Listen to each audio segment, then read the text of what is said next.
नमस्कार, आप सभी का स्वागत है तथागत एडुज़ोन पर। पीपीएससी को ध्यान में रखते हुए एडुटेरिया करंट अफेयर्स की बुक जो है वो हम करा रहे हैं। इसका आज ये 7वां लेक्चर है। इस लेक्चर में आज सम्मान और पुरस्कार से आगे बढ़ते हुए जो महत्वपूर्ण करंट अफेयर्स हैं उनको देखा जाएगा। आप हमारा तथागत एडुज़ोन नाम से यूट्यूब पर करंट चैनल है, उसको सब्सक्राइब कर लीजिए, जिससे आने वाले समय में और भी महत्वपूर्ण जो जानकारी और सामग्री है आपको प्रदान की जा सके। ये जो वीडियो है ये बीपीएससी के साथ-साथ यूपी ट्रिपल एससी के जो पेटे होने वाला एग्ज़ाम है उसके लिए, और यूपीपीएससी का जो प्री होने वाला है उसमें भी बहुत सारी जो करंट अफेयर्स हैं वो सीधे-सीधे काम आएँगी, क्योंकि अगस्त से लेकर के जुलाई तक इसमें कवर किया गया है। बिहार की कुछ घटनाएँ हैं, बाकी ओवरऑल नेशनल और इंटरनेशनल न्यूज़ हैं वो भी इसमें कवर की गई हैं, तो यूपीपीसीएस के लिए भी इम्पोर्टेंट है। तो आज शुरू करते हैं। हमारा जो इसमें है अंतरिक्ष प्रौद्योगिकी वाला जो पोर्शन है ये शुरू करते हैं। इसमें क्या है, गगनयान मिशन जो है भारत का, हाल ही में प्रधानमंत्री ने भारत के क्रू अंतरिक्ष मिशन गगनयान के लिए 4 अंतरिक्ष यात्रियों के नाम की घोषणा की है। इसमें चयनित यात्री कौन-कौन हैं? प्रशांत बालकृष्णन नायर हैं, अंगद प्रताप हैं, अजीत कृष्णन हैं और शुभांशु शुक्ला हैं। तो इनके नाम पूछे जा सकते हैं, क्योंकि अब जाने वाला भी है ना ये गगनयान मिशन।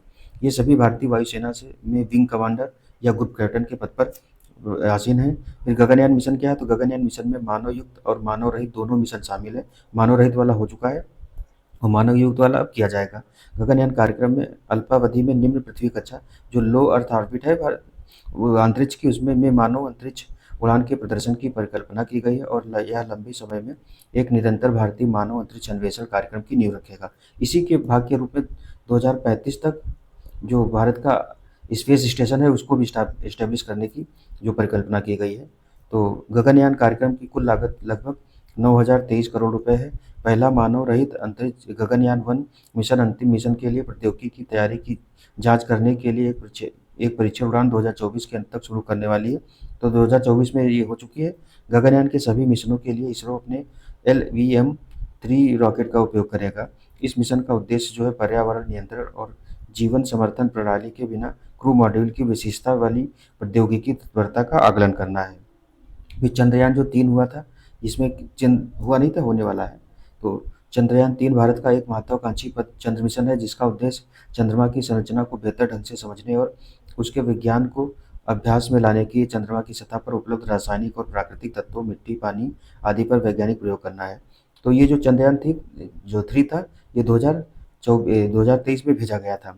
इसे LVM-3M4 द्वारा 14 जुलाई 2023 को सतीश धवन अंतरिक्ष केंद्र से श्रीहरिकोटा से लॉन्च किया गया था। तो 2023 में ये हो चुका है। चंद्रयान जो 4 है उसकी तैयारी चल रही है। चंद्रयान 3 ने चंद्रमा के दक्षिणी ध्रुव के पास स्थित मैजिनस यू क्रेटर के पास 40 दिनों की यात्रा के बाद 23 अगस्त को भारत इसी के उपलक्ष्य में अंतरिक्ष दिवस भी मनाता है। राष्ट्रीय अंतरिक्ष दिवस को भारतीय समय अनुसार संध्या 6:04 पर सफलतापूर्वक सॉफ्ट लैंडिंग की। तो सॉफ्ट लैंडिंग करने वाला भारत दक्षिणी जो चंद्रमा का है दक्षिणी बिंदु पर पहला देश बन गया है। चंद्रयान 3 को सफलतापूर्वक पूरा करने में एस सोमनाथ इसरो के अध्यक्ष थे उस समय। पी वीर मुथुवेल चंद्रयान 3 प्रोजेक्ट डायरेक्टर थे। ये मोहन कुमार जो थे मिशन डायरेक्टर की महत्वपूर्ण भूमिका रही थी। विशेषताएं क्या थी इसमें? इसमें मुख्यतः 3 मॉड्यूल हैं, प्रोपल्शन मॉड्यूल, लैंडर मॉड्यूल और रोवर मॉड्यूल।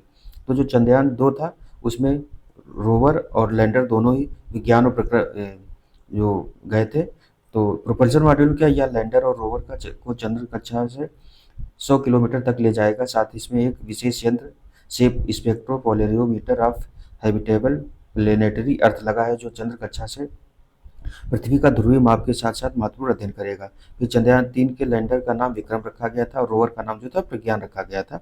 रोवर में 6 पहिए हैं। फिर लैंडर विक्रम पर 4 पेलोड लगे हुए हैं। ये ट्रिपल एस सी पेट वाला जो है उसमें पूछ भी सकता है कि जो रोवर है कितने पहिए हैं? 6 पहिए हैं। तो लैंडर विक्रम जो विक्रम लैंडर पर 4 पेलोड लगे हुए हैं।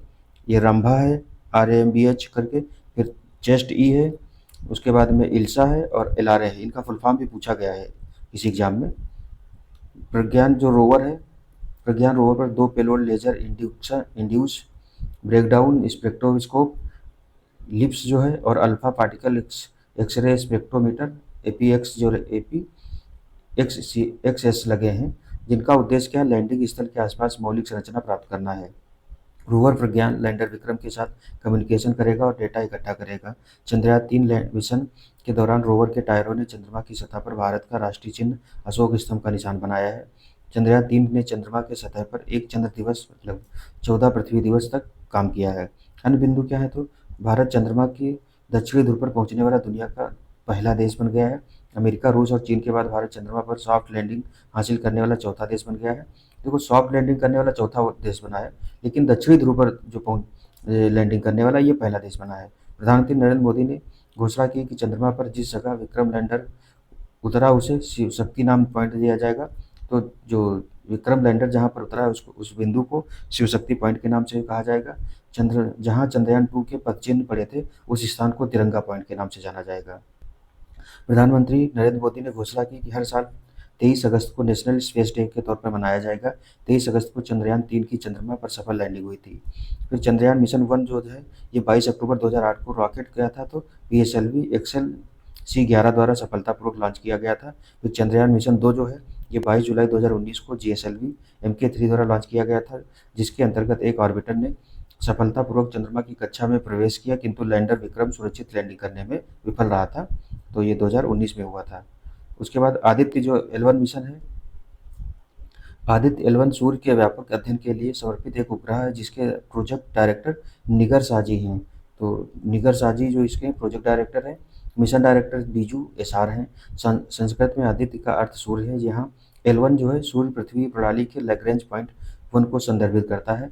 L1 अंतरिक्ष में वह स्थान है जहाँ सूर्य और पृथ्वी जैसे दो खगोलीय पिंडों के गुरुत्वाकर्षण बल संतुलन में रहें। तो L1 पृथ्वी और जो सूर्य है उसके मध्य में कई ऐसे L1, L2, L3 करके हैं। तो ये L1 पर ऐसी जगह रखा गया जहाँ जो पृथ्वी और जो सूर्य है उसका जो आकर्षण बल है वो से तुल्य हो जाता है। तो यहाँ इसको मेहनत कम, मतलब ये आसानी से रुका रहेगा, इस तरीके की पॉइंट है ये। इसरो ने 2 सितंबर 2023 को अपने पहले सूर्य मिशन आदित्य L1 को प्रक्षेपित किया है। सतीश धवन अंतरिक्ष केंद्र श्रीहरिकोटा से पीएसएलवी C57 के माध्यम से आदित्य L1 उपग्रह का सफल प्रक्षेपण किया गया। तो ज़्यादातर जो ये प्रक्षेपण किए जाते हैं उसमें पूछता है कि जो वाहन था कौन सा पीएसएलवी C57 है, इस तरीके से कब किया गया था, और जो अगर कोई टेक्निकल टर्म रहता तो वो भी पूछ देता है। उसके आदित्य L1 को पृथ्वी से लगभग 15 लाख किलोमीटर की दूरी पर पृथ्वी और सूर्य के बीच L1 लैग्रेंज बिंदु के आसपास एक प्रभामंडल कक्षा में स्थापित किया जाएगा। यहाँ जहाँ यह सौर वायुमंडल, सौर चुंबकीय तूफान और पृथ्वी के चारों ओर के पर्यावरण पर उनके प्रभाव का अध्ययन करेगा। ध्यातव्य हो कि पृथ्वी सूर्य प्रणाली के ऑर्बिटर में 5 लैग्रेंज बिंदु तो L1, L2, L3, L4 और L5 स्थित हैं, जिसका नाम इटली के खगोल शास्त्री जो थे जोसेफ लुई लैग्रेंज जो थे इनके नाम पर रखा गया। तो लैग्रेंज जो बिंदु है ये इटली के खगोल शास्त्री के नाम पर रखा गया है।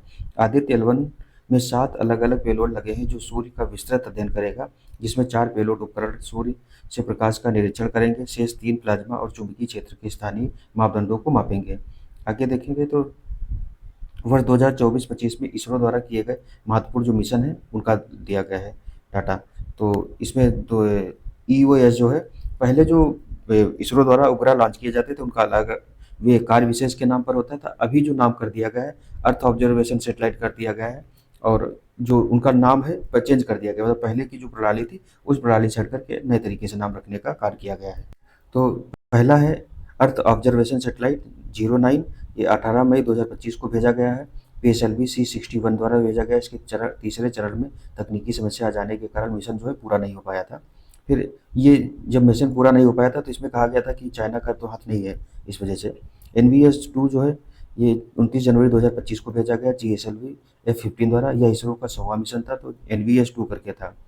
फिर ये 100वां मिशन था और 29 जनवरी को भेजा गया है। इस स्पेस डेक्स जो मिशन है ये 30 दिसंबर 2024 को भेजा गया था। ये भारत की बहुत महत्वपूर्ण उपलब्धि भी कही जाएगी। पीएसएलवी C60 द्वारा भेजा गया था। 16 जनवरी 2025 को भारत अंतरिक्ष में 2 उपग्रहों को साथ जोड़ने की डॉकिंग प्रक्रिया स्पेस डेक्स जो में सफल हो गया है। इस मिशन के तहत डॉकिंग तकनीक से 2 उपग्रहों SDX-01 चेजर और SDX-02 टारगेट को एक दूसरे से जोड़ा गया। तो स्पेस में जो उपग्रह को डॉकिंग प्रक्रिया है उसको पूरा किया गया है इस मिशन के तहत। फिर ESA जो है प्रोबा 3 ये 5 दिसंबर 2024 को भेजा गया। PSLV C59 द्वारा यूरोपीय अंतरिक्ष एजेंसी के उपग्रह को इसके द्वारा सफलतापूर्वक प्रक्षेपित किया गया है। फिर ये अर्थ ऑब्जर्वेशन सैटेलाइट 08 मिशन जो है ये 16 अगस्त 2024 को भेजा गया था। SSLV D3 द्वारा EOS-8 मिशन के उद्देश्यों में एक माइक्रो सैटेलाइट का डिजाइन और विकास करना, पेलोड उपकरणों का निर्माण करना तथा भविष्य के परिचालन उपग्रहों के लिए नई आवश्यक नई प्रौद्योगिकियों को शामिल किया गया है। तो इसमें RLV फिर अगला मिशन जो है आर एल RLV लेक्स-03 जो है ये क्या है, तो 23 जून 2024 को भेजा गया था। RLV ये प्रक्षेपण था। इसरो के RLV लेक्स-03 पुष्पक नाम इसका है का सफल लैंडिंग कर्नाटक के चित्रदुर्ग में कराया गया। यह लेक्स श्रृंखला का तीसरा और अंतिम परीक्षण था। इससे पहले इसरो का लेक्स-01 और लेक्स-02 मिशन सफल रहा था। फिर RLV लैंडिंग प्रयोग क्या है, तो 22 मार्च 2024 को RLV प्रक्षेपण है। RLV लेक्स-02 ने हेलीकॉप्टर से छोड़े जाने के समय प्रारंभिक स्थितियों से पुनः प्रयोज्य प्रक्षेपण की स्वायत्त लैंडिंग क्षमता का प्रदर्शन किया था। फिर इनसैट 3DS मिशन 8 फरवरी 2024 को भेजा गया था। GSLV F-14 द्वारा ये भेजा गया था। इसका उद्देश्य भूस्थितिक स्थानांतरण कक्षा GTO जो है, जियो ट्रांसफर ऑर्बिट जो है में इनसैट 3DS मल्टीरोलॉजिकल उपग्रह को स्थापित करना है। यह मिशन पूरी तरह से पृथ्वी विज्ञान मंत्रालय द्वारा वित्त पोषित है। एक्सपोसैट मिशन जो था 1 जनवरी 2024 को भेजा गया था PSLV C-58 द्वारा।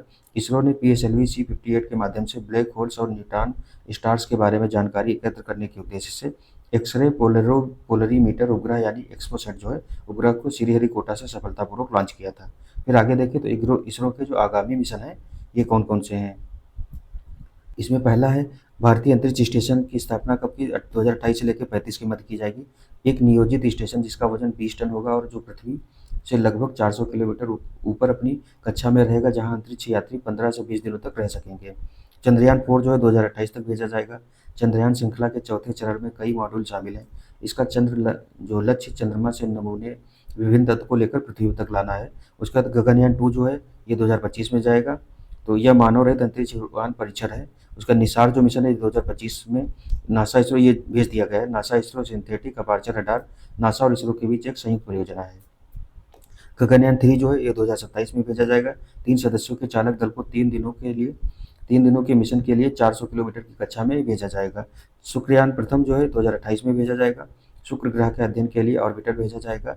फिर चंद्र ध्रुवीय अन्वेषण 1 जो मिशन है ये 2027-28 के मध्य भेजा जाएगा। कभी भी चंद्रमा के दक्षिणी ध्रुव क्षेत्र का पता लगाने के लिए जापान की जो एजेंसी JAXA और इसरो का एक अवधारणा मिशन है।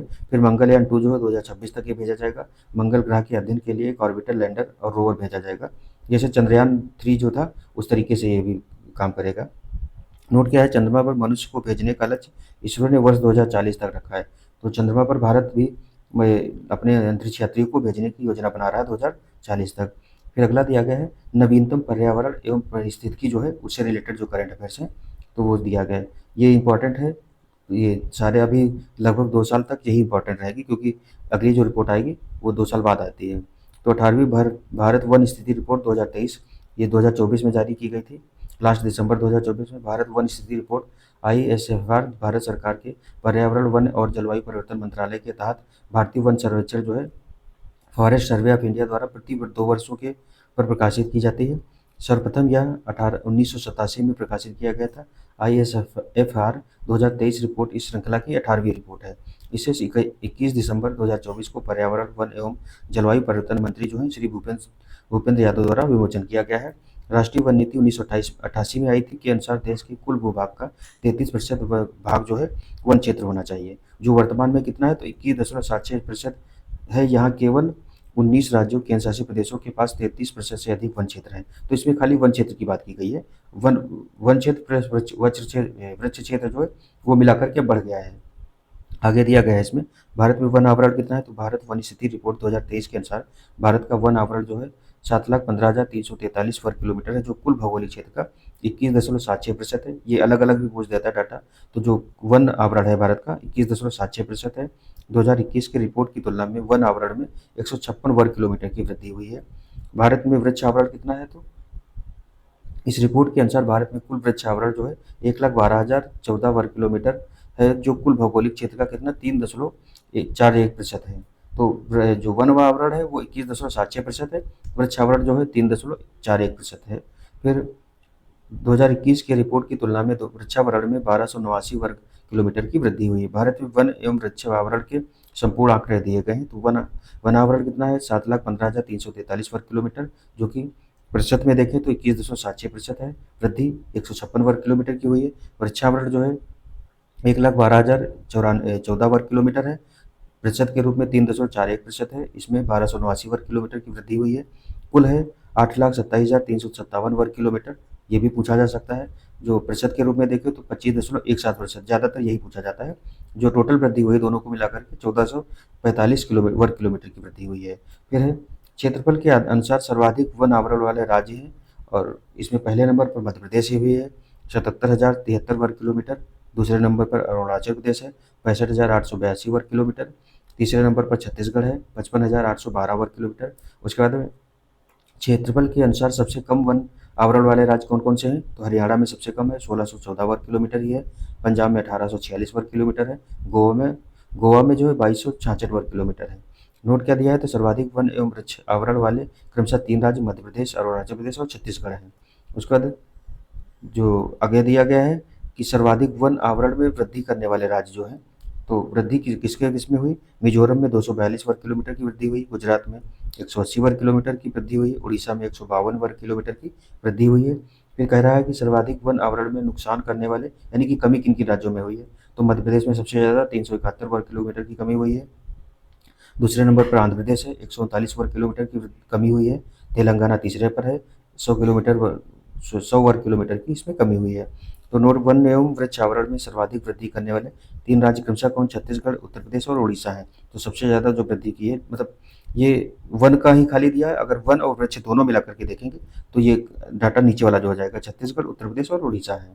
फिर आगे देखेंगे सर्वाधिक वन आवरण प्रतिशत राज्य वाले कौन है, तो क्षेत्रफल के आधार पर तो नीचे दिया गया था, अब प्रतिशत के आधार पर देखें तो सबसे ज़्यादा मिजोरम में 85.34% भूभाग पर वन आवरण है। उसके बाद में अरुणाचल प्रदेश में 78.67% प्रतिशत है। उसके बाद में सर्वाधिक वन आवरण प्रतिशत वाले केंद्र शासित प्रदेश देखेंगे तो लक्षद्वीप जो है वो 91.33%। अगर केंद्र शासित प्रदेश और राज्य दोनों मिलाकर के देखेंगे तो पहले पर लक्षद्वीप हो जाएगा, दूसरे पर मिजोरम हो जाएगा। फिर अंडमान और निकोबार में 81.62% पर जो वन आवरण है। भारत में घने एवं खुले वन क्या है, तो बहुत घने वन है, वेरी डेंस फॉरेस्ट जो है अरुणाचल प्रदेश में सबसे ज़्यादा है। मध्य रूप से घने वन जो है ये मध्य प्रदेश में सबसे ज़्यादा है। खुले वन जो है ये मध्य प्रदेश में ही है सबसे ज़्यादा। आगे है अन्य बिंदु दिए गए, भारत में 43,623 वर्ग किलोमीटर में फैली झाड़ियाँ हैं, जो कुल क्षेत्रफल का कितना 1.33% है। झाड़ियाँ जो हैं कुल क्षेत्रफल है उसका 1.33% है। भारत में बांस आधारित कुल क्षेत्र 1,54,670 वर्ग किलोमीटर है, जिसमें सबसे अधिक मध्य प्रदेश में 20,421 वर्ग किलोमीटर है। इस रिपोर्ट के अनुसार देश के जंगल में कुल कार्बन स्टॉक जो है 7285.5 मिलियन टन होने का अनुमान है, और 2021 की तुलना में देश के कार्बन स्टॉक में 81.5 मिलियन टन की वृद्धि हुई है, जिसमें सबसे अधिक अरुणाचल प्रदेश में वृद्धि हुई है।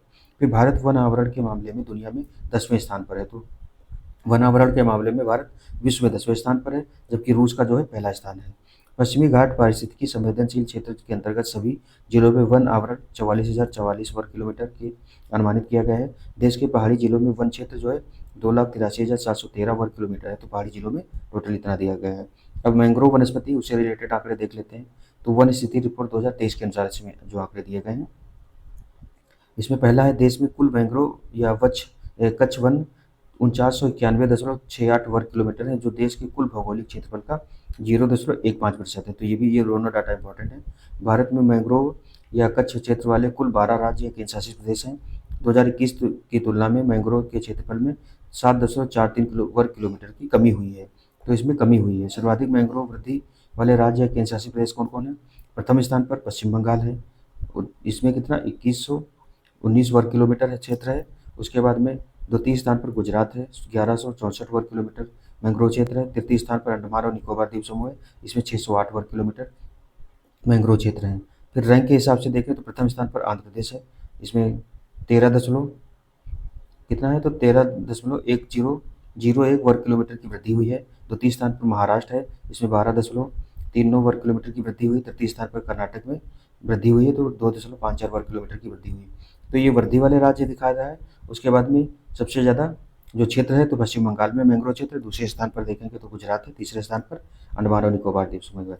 उसके बाद जो मैंग्रोव वनों में वृद्धि हुई है सबसे ज़्यादा आंध्र प्रदेश में हुई है। उसके बाद दूसरे स्थान पर महाराष्ट्र है, तीसरे स्थान पर कर्नाटक है।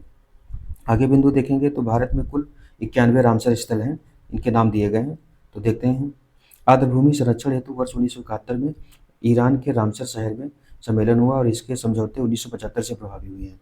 भारत इसमें 1982 में शामिल हुआ था। विश्व में 2500 से अधिक रामसर स्थल हैं। जुलाई 2025 तक भारत में अंतर्राष्ट्रीय महत्व की आर्द्रभूमियों की जो कुल संख्या है 91 हो गई है।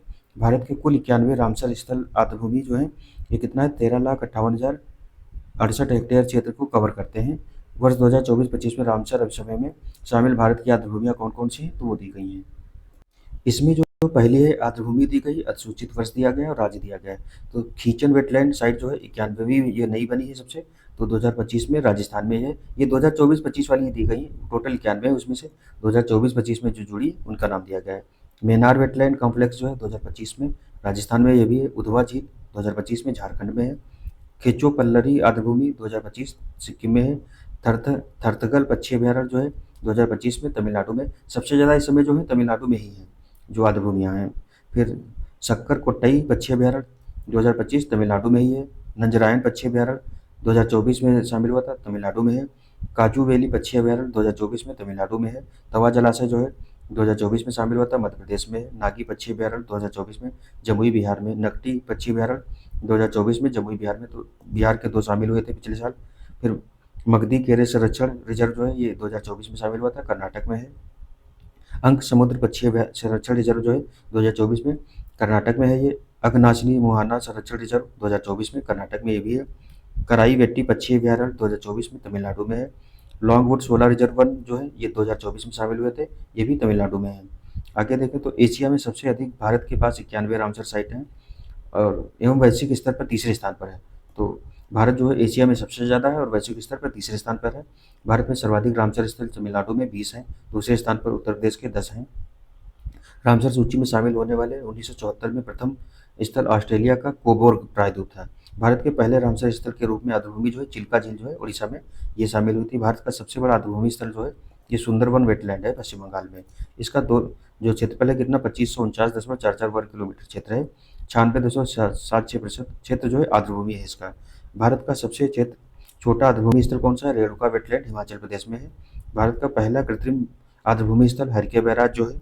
उसके बाद में कान्हा टाइगर रिजर्व में सबसे अधिक 461 आर्द्रभूमियाँ हैं, जिनमें से अधिकांश 2.25 हेक्टेयर से कम आकार की हैं। उसके बाद भारत में कुल 58 टाइगर रिजर्व दिए गए हैं, वो क्योंकि अब भारत में टोटल 58 हो गए हैं। तो वर्ष 2024-25 में घोषित होने वाले टाइगर रिजर्व कौन कौन से हैं, ये 16 जुलाई 2025 तक का डाटा दिया गया है। माधव टाइगर रिजर्व जो है 58वां बना है, 2025 में मध्य प्रदेश में है। रातापानी वन्यजीव अभयारण्य 57वां बना था दिसंबर 2024 में, मध्य प्रदेश में ये भी है। गुरु घासीदास तिमोर पिंगला टाइगर रिजर्व ये 56वां बना था, तो 2024 में ये छत्तीसगढ़ में है। उसके बाद आगे देखें, बाघ गणना रिपोर्ट 2022 वाली है, अभी ये वही है, 4 साल में ये गणना की जाती है, तो अगली रिपोर्ट जो है ये 26 में आएगी। 29 जुलाई 2023 को अंतर्राष्ट्रीय बाघ दिवस के अवसर पर प्रकाशित की गई थी। जारीकर्ता भारतीय वन्यजीव संस्थान है। भारत में बाघों की जो कुल संख्या है कितनी हो गई, 3682, ये कुछ क्वेश्चन आया भी था। 2018 और 2022 के बीच बाघों की आबादी में 24.1% की वृद्धि दर्ज की गई है। 2018 में बाघों की संख्या 2967 थी। विश्व का 75% जो बाघ हैं केवल भारत में पाए जाते हैं। 75 या 70 भी कहीं कहीं दे देता है, तो उस तरीके से है। मध्य प्रदेश में सबसे ज़्यादा कितने हैं, 2018 में 526 थे, अभी कितने 785 बाघ हैं। कर्नाटक में 563 बाघ हैं 2022 में। उत्तराखंड में 560 बाघ हैं। उत्तर प्रदेश में 205 बाघ हैं। उसके बाद बिहार में कुल 54 बाघ हैं। तो यूपी में 205 हैं और बिहार में 54 हैं। पूरे भारत में 3682 बाघ हैं। उसके बाद नोट दिया है, अरुणाचल प्रदेश, उड़ीसा, झारखंड, छत्तीसगढ़ और तेलंगाना में बाघों की संख्या में गिरावट दर्ज की गई। साथ ही भारत के 18 टाइगर रिजर्व ऐसे हैं जिनमें बाघों की संख्या 10 से भी कम है। Jim Corbett tiger reserve Uttarakhand में देश के सबसे ज़्यादा बाघ कितने 260। तो किसी एक टाइगर रिजर्व में जो बाघों की सबसे ज़्यादा संख्या है वो उत्तराखंड का जिम कॉर्बेट टाइगर रिजर्व है, 260 है।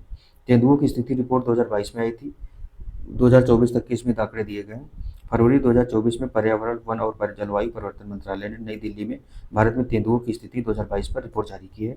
इस रिपोर्ट के अनुसार भारत में तेंदुओं की जो संख्या है वर्ष 2018 के 12,852 से बढ़कर वर्ष 2022 में 13,874 हो गई है। तो रिपोर्ट से संबंधित अन्य बिंदु क्या है? सर्वाधिक तेंदुओं की आबादी कहाँ है? नागार्जुन सागर श्रीशैलम जो वो है पार्क, इसमें आंध्र प्रदेश में है। तेंदुओं के उच्चतम घनत्व वाला tiger reserve Sariska tiger reserve Rajasthan वाला है। फिर मध्य प्रदेश दिया गया है, मध्य प्रदेश प्रथम स्थान पर है टाइगर तेंदुओं के मामले में। और राज्य केंद्र शासित प्रदेश के मामले में जो उत्तर प्रदेश कितने 321 हैं, मध्य प्रदेश प्रथम स्थान पर है। उसके बाद में महाराष्ट्र द्वितीय स्थान पर है 1985 यहाँ है। कर्नाटक में तृतीय स्थान पर है 1879 है। बिहार में 86 है। उसके बाद झारखंड में 51 है। तो यूपी में 321 ही तेंदुए हैं। इन तेंदुओं का पहला संरक्षण किया गया है तो भारतीय वन्य जीव संस्थान और राष्ट्रीय संरक्षण फाउंडेशन द्वारा सर्वेक्षण किया गया। यह सर्वे 2019 में शुरू किया गया था। भारत में हिम तेंदुओं की कुल संख्या कितनी है? तो 718 है। इनकी जनसंख्या का मूल रूप से 6 राज्यों केंद्र शासित प्रदेशों में फैली हुई। तो जो टोटल हिम तेंदुओं की संख्या है वो 6 राज्य या केंद्र शासित प्रदेशों में फैला हुआ है। इसमें लद्दाख में 477 हैं, उत्तराखंड में 124 हैं, और हिमाचल प्रदेश में 51 है, और अरुणाचल प्रदेश में 36 हैं, सिक्किम में 21 हैं, जम्मू कश्मीर में 9 हैं। आगे देखें, इन्वायरमेंट टू द पॉइंट जो है ये दिया गया है। तो इन्वायरमेंट में क्या क्या महत्वपूर्ण चीज़ें हैं इनको देख लेते हैं। 16 जून 2025 को नई दिल्ली में अंतर्राष्ट्रीय बिग कैट अलायंस की पहली महासभा आयोजित की गई है, जिसकी अध्यक्षता केंद्रीय पर्यावरण मंत्री भूपेंद्र यादव ने की। इस बैठक में 9 देशों के मंत्री स्तरीय प्रतिनिधि मंडल ने भाग लिया है। तो 16 जून 2025 को नई दिल्ली में इप्सा जो है इंटरनेशनल बिग कैट अलायंस जो है उसकी बैठक हुई है। इप्सा का उद्देश्य क्या है? बाघ, शेर, तेंदुआ जो मतलब ये चीता प्रजाति है, बिल्ली प्रजाति उसकी 7 शायद हैं, 7 बड़ी प्रजातियों का संरक्षण करने पर केंद्रित है।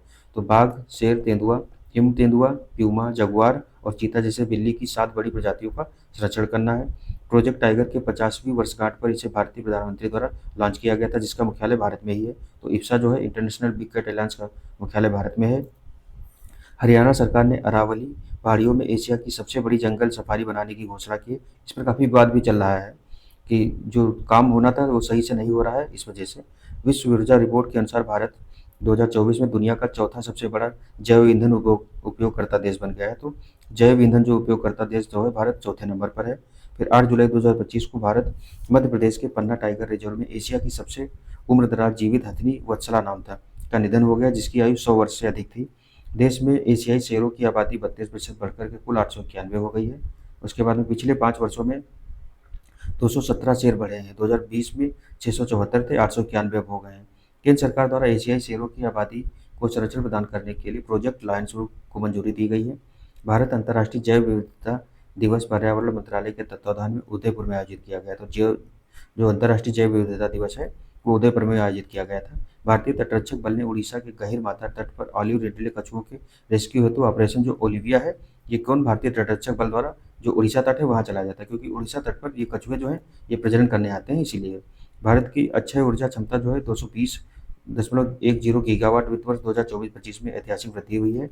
फिर यह उपलब्धि वर्ष 2030 तक गैर जीवाश्म स्रोतों से 500 गीगावाट प्राप्त करने के देश के महत्वाकांक्षी लक्ष्य के अनुरूप है। तो भारत में जो टोटल लगभग 470 गीगावाट के आसपास एनर्जी का जो उत्पादन हो रहा है, उसमें से 220 गीगावाट जो है वो अक्षय ऊर्जा का योगदान है, यानी कि रिन्यूएबल एनर्जी।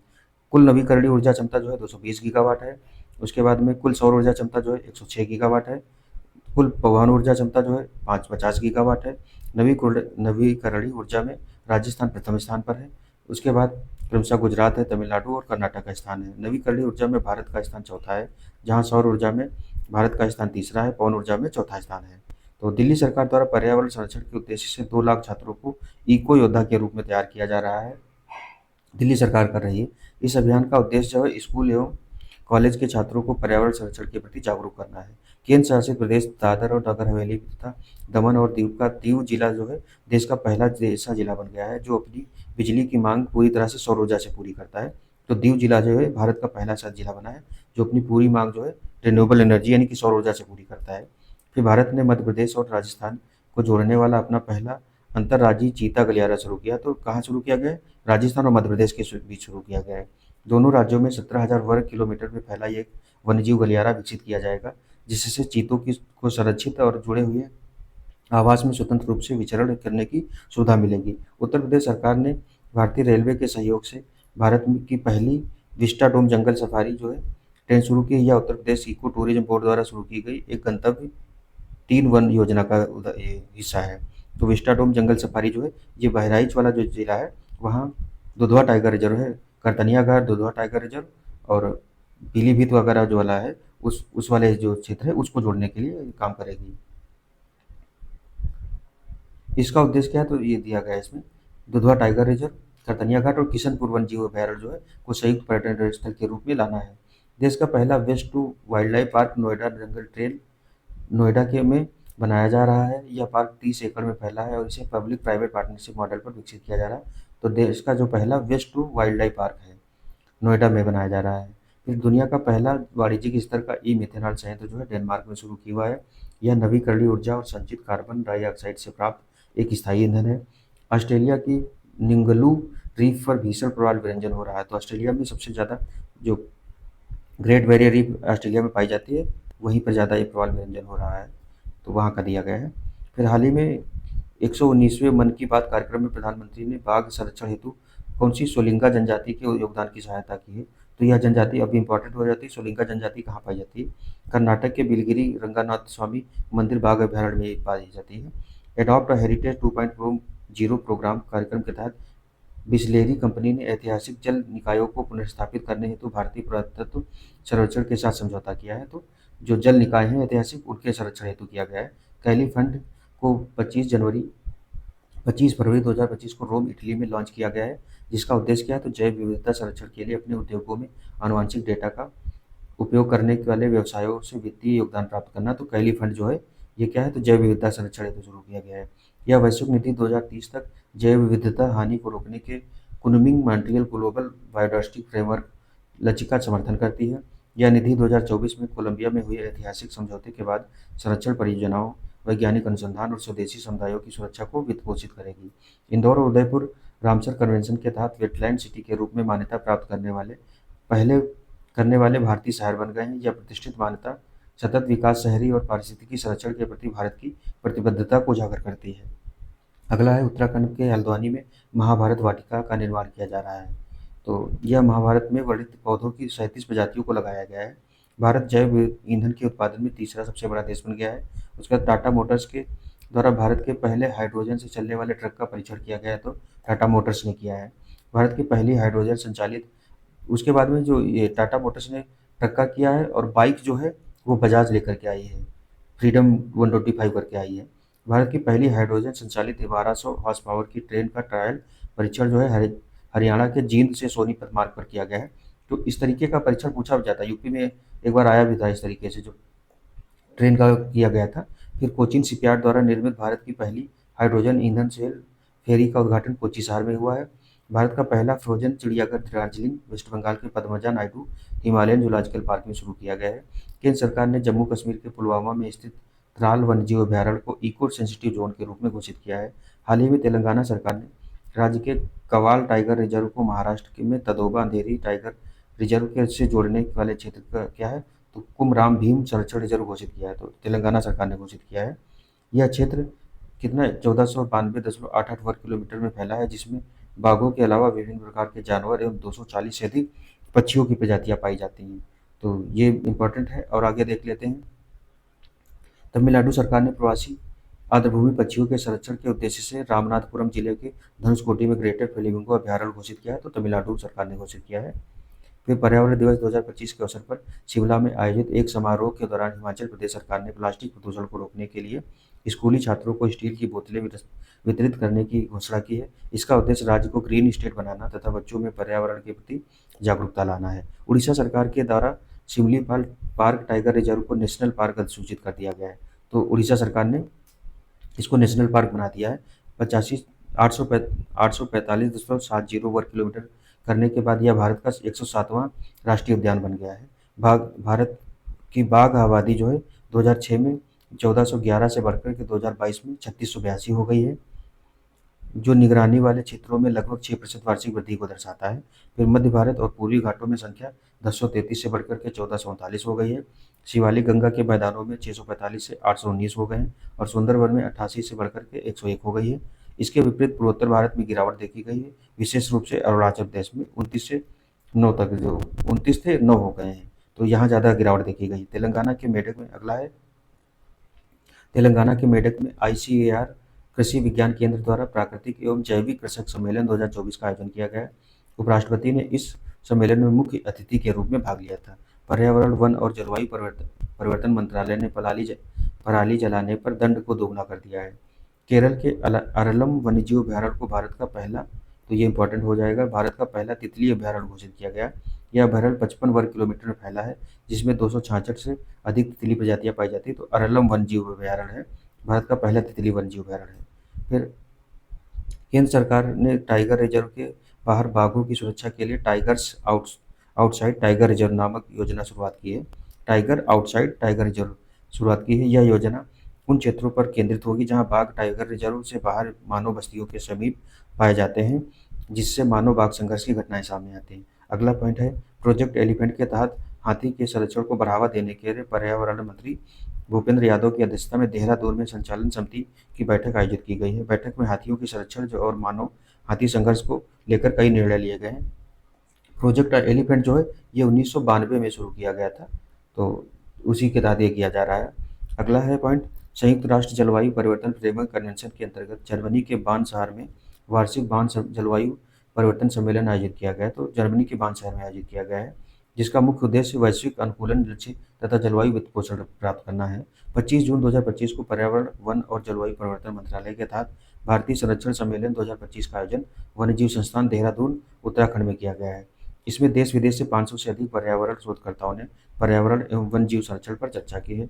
जलवायु तथा स्वास्थ्य अफ्रीका सम्मेलन जो है ये CHAC 2024 का आयोजन जिम्बाब्वे की राजधानी जो है हरारे में किया गया है।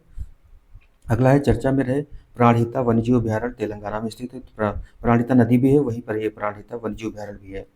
सिंहाचलम मंदिर जो खबरों में था, आंध्र प्रदेश में स्थित है। यह मंदिर विष्णु के अवतार भगवान नरसिंह को समर्पित है। पर्यावरण, वन तथा जलवायु परिवर्तन मंत्रालय ने पराली जलाने पर दंड को दोगुना कर दिया, ये हो चुका है ऊपर भी। चीता परियोजना पर निगरानी के लिए मध्य प्रदेश राजस्थान संयुक्त पैनल का गठन किया गया, तो चीता के लिए किया गया है मध्य प्रदेश और राजस्थान के मध्य में।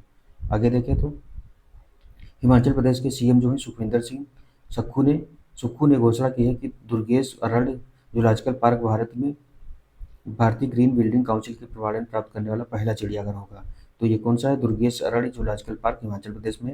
ये भारतीय ग्रीन बिल्डिंग जो है ग्रह प्रमाण पत्र है, ये पाने वाला पहला चिड़ियाघर होगा। भारतीय ग्रीन बिल्डिंग काउंसिल का एक प्रमुख प्रमाणन संस्था है जो भारतीय उद्योग परिसंघ CII का हिस्सा है। इसका गठन 2001 में किया गया था।